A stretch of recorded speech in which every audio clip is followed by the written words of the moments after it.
The leading dimension function in CimatronE enables you to easily change the names and values of dimensions from a designated tool at any stage during your design.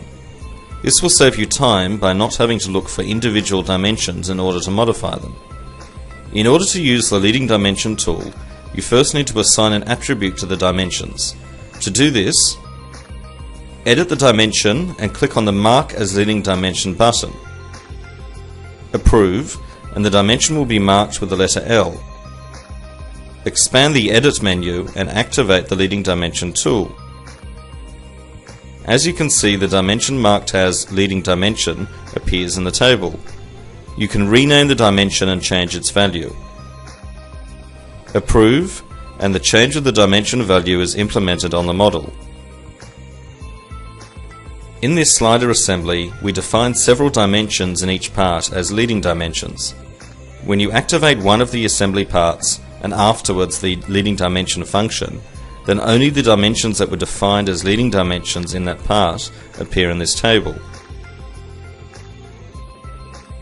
When you activate the assembly and afterwards the leading dimension function, then all the dimensions that were defined as leading dimensions from all the parts in the assembly appear in the table.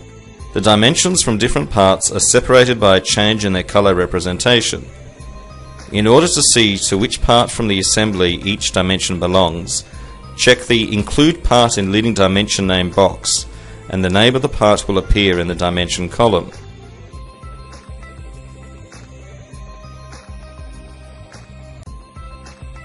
As you've just seen, you can edit the leading dimension at any time during your design.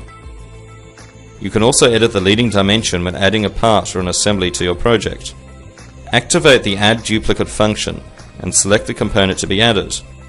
Place the component and the Edit Leading Dimensions button will be available.